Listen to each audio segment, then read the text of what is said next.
નમસ્કાર વિદ્યાર્થી મિત્રો, હવે આપણે ચર્ચા કરવાના છે ધોરણ 10ના પહેલા જે ચેપ્ટર છે એનો સ્વાધ્યાય 1.1નો ત્રીજાનો બીજો દાખલો. આગળના દાખલા આપણે આગલા લેક્ચરમાં જોઈ લીધા છે, બરાબર. આગળ તમે જોઈ શકો છો, જેને નથી જોયા એ ખાસ જોઈ લેજો, બરાબર. તો આપણે હવે આ દાખલામાં શું છે કે નીચે આપેલ પૂર્ણાંકોના અવિભાજ્ય અવયવની રીતે ગુસા અને લસા શોધો, બરાબર. આપણે શોધવાનું શું છે? ગુસા અને લસા, પણ કઈ રીતે? કે અવિભાજ્ય અવયવની રીતે શોધવાનું છે. અને અવિભાજ્ય અવયવની રીતે શોધવાનું હોય એટલે આપણે શું કરવાનું કે જેટલી પણ સંખ્યા આપી હોય એ બધાને આપણે શું કરવાનું? અવિભાજ્ય અવયવ પાડવાના, બરાબર છે. ચલો, 17નો અવિભાજ્ય અવયવ પાડીએ તો શું થાય? તો કે મેં તમને પહેલાં કીધું કે જ્યારે બી અવિભાજ્ય સંખ્યા આવે તો આપણે એટલા એકા કરીને મૂકી દેવાનું. તો 17 એકા 17. 23 પણ કેવી છે? અવિભાજ્ય સંખ્યા છે, એટલે શું આવશે? 23 એકા 23.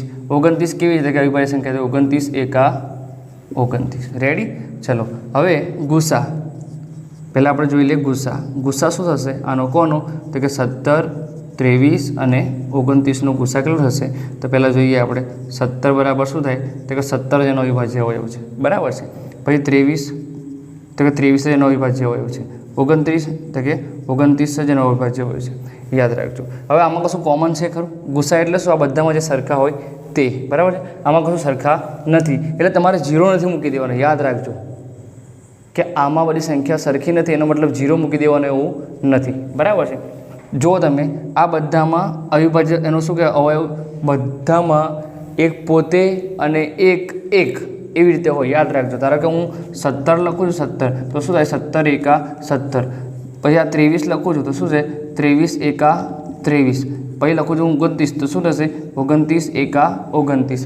તો આમાં એક તો બધામાં શું આવે છે? કોમન આવે જ છે, બરાબર છે. ગુસા એક તો હોય જ, બરાબર છે. એટલે શું થયો? ગુસા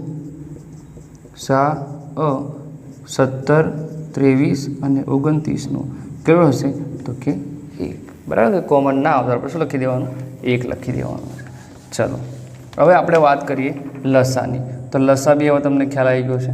લસા કોનો? 17, 23 અને 29નો બરાબર શું થશે? તો કે 17 બરાબર શું થાય છે? 17, 23 બરાબર શું થાય છે? 23 અને 29 બરાબર શું થાય છે? 29. અને અવિભાજ્ય અવયવ આપણે જે પ્રમાણે લખીએ એ જ, બરાબર છે. એકલા જ છે એટલે ઘાત. તો કે 17, 23 ને 29 અવયવો છે, એની મોટી ઘાત એક જ છે, વધારે કોઈક છે નહીં. એટલા માટે આપણે લખી દઈએ લસા 17, 23 અને 29 બરાબર આ બધા અવયવનો ગુણાકાર 17 ગુણ્યા 23 ગુણ્યા 29, બરાબર છે. તો આપણે પહેલાં કરી દઈએ કે હવે 17 ગુણ્યા 23 એટલે કેટલા થશે? 0, 2 7 14 ચોગડો વધી પડી 1, 2 એકા 2 ને 3, 3 7 21, 3 7 21 એકડો વધી પડી 2, 3 એકા 3 ને 2 5, 1 5 4 9 ના 391. ચલો, હવે પાછો કોણ જોડે ગુણા કરવાનો? તો કે 29 જોડે ગુણા કરવાનો. 391 ગુણ્યા 29 તો શું આવશે? 0, 2 એકા 2, 2 9 18 આટલો વધી પડી 1, 2 તરી 6 ને 1 7. હવે 9 એકા 9, 9 9 81 એકડો વધી પડી 8, 9 તરી 27, 27 ને 8 કેટલા થશે? તો કે 35. તો શું થશે? 9, 2 ને 1 3, 8 ને 5 13 તગડો વધી પડી 1, 7 ને 3 10, 10 ને 1 11. એટલે શું આવ્યું? 11,339. તો લસા શું હોય આપણો? 11,339. આ આપણો લસા છે. ઓકે, તો ગુણાકાર બી તમારે એકદમ સ્પીડમાં કરવો પડશે પરીક્ષામાં, તો તમે પેપર ફટાફટ પતાવી શકશો. જો તમારા બીજા જે દાખલા છે એ ગણવાના રહી જશે.